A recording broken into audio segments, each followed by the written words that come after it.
Okay, you can see the physical size of it. It's not too big. Again, probably weighs about 35-40 pounds. It's handy. Looks like it's probably going to fit on the bottom of my my welding cart that I have my Hobart handler 190 on. I think it'll fit on the bottom of that cart, so I might be able to have both of these on the cart, which would be nice. But even so, it's not that heavy. It's not that bad. I've got it plugged into 220 right now. I don't have the 110 adapter on it, so let's see what happens. All right, looking good. See adapter.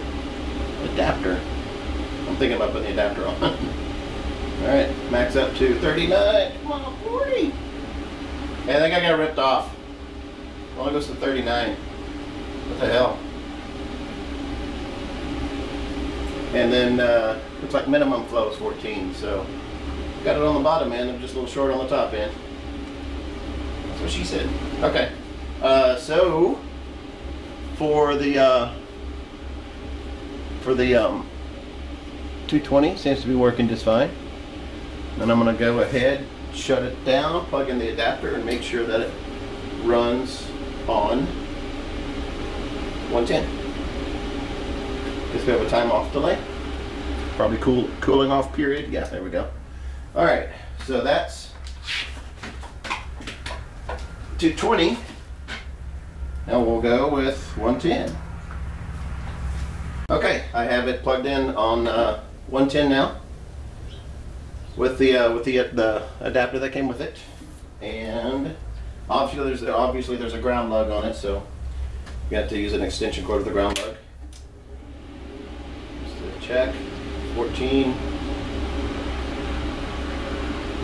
all the way up to 39. So it works, fired up and started on 110 and 220.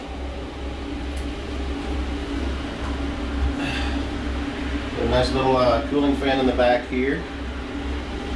It's not too noisy. Okay. Okay, that's it.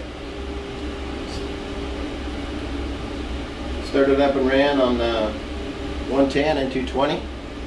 I'm going to go ahead and hook the torch up and get some air to it and play around with it for a little bit and see how it does. Hopefully I will be able to get that get it on film and maybe throw in a clip or two in this video. Oh, and the thing about yeah, I didn't notice that till just now. It's even got an LED, a warning LED for air, and then probably QC is maybe an overload or duty cycle issue. I don't know what QC is. And this is a Pilot Arc machine. That's another reason that I bought it. I'm brand new at using a plasma cutter, and I've heard that the Pilot Arc machines are a little more friendly for beginners because of the fact that it'll do its own pilot arc. All right, enough of that. Hopefully I'll get some on film and throw that in here with you with this. If not, then I hope this has been informative, and you got some details now on the Longevity 40D, Forcecut 40D plasma cutter.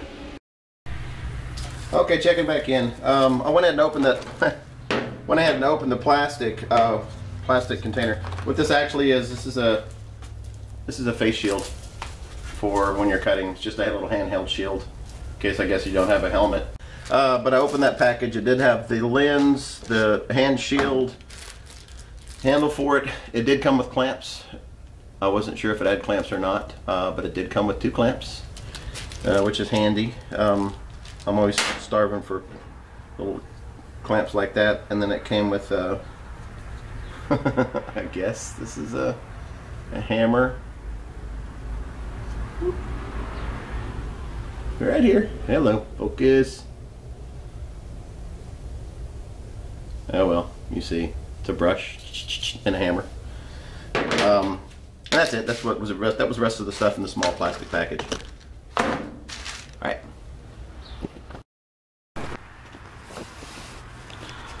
Well, yes, this is my workbench, and yes, this is the torch. It's kind of chintzy, actually. I don't know if you can see it or not. Let me get in close. But it has a gap. It's only got one screw holding it together, and it's got a gap right here. So when I tried to, I was getting ready to start some cutting here, and when I pulled the trigger, I got nothing. Well, on the tip here, you've got the spring-loaded contacts, and the torch head, when it screws down, it touches the contact on this one side, on both sides. And since that gap is opened up right there, it's not making very good contact. So I'm going to fix that just temporarily with probably a wire tie or something like that. However, I was able to do that because I checked continuity all the way down to my 7-pin here. Basically, there are 2 wires that come from the trigger, and it uses a 7-pin on, I forget, I think 1 and 2. And I put my meter in there and pulled the trigger, and it beeped.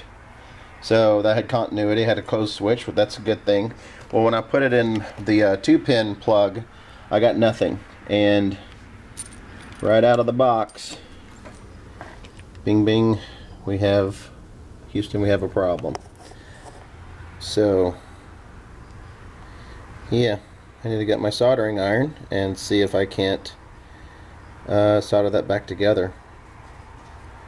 Yeah, so let me do that right quick, and maybe I'll be able to cut something today. Other than, yeah. Alright, stand by.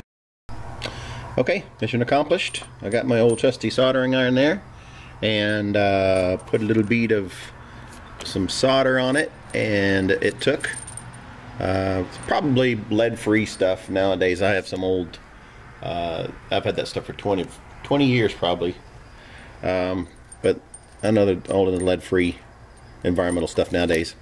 But let's see, strain relief. What might have caused this thing to break loose is that cable fitting inside that strain relief right there was pretty small, so I got a piece of weed trimmer hose that I had left over, and cut it. I cut about 1/4 inch of it off, and then I split it down the length and put one on one side, one on the other, tighten the screws down, and she's in nice and snug.